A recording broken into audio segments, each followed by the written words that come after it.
کۆنیشانەی دەرچەی سنگ یەکێکە لەو حاڵەتانەی کە کەمترین زانیاری و زۆرترین مشتومڕی لەسرە لە بواری پزیشکی سەردەمدا، بە تایبەتی جۆری دەماری.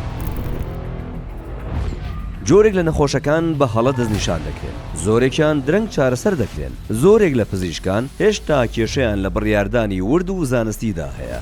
ڕێک لەبەر ئەم هۆکارانەیە کە ئەم چالاکیە گرنگە.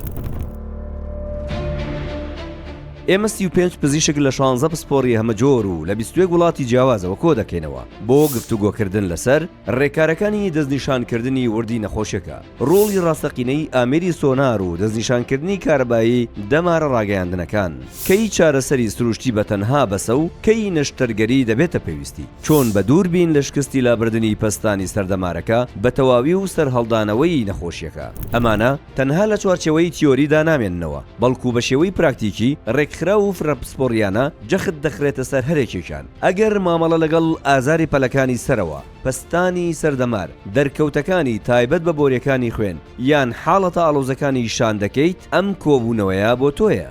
بەڵێ دەتوانیت بە ئۆنلاین بەشداری بکەیت.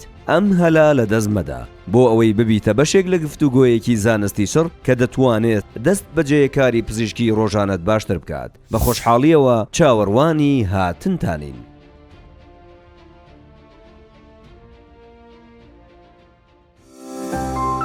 سێهەمین لووتکەی جیهانی کۆنیشانەی دەرچەی سنگ، گەورەترین ڕووداوی زانستی ساڵ.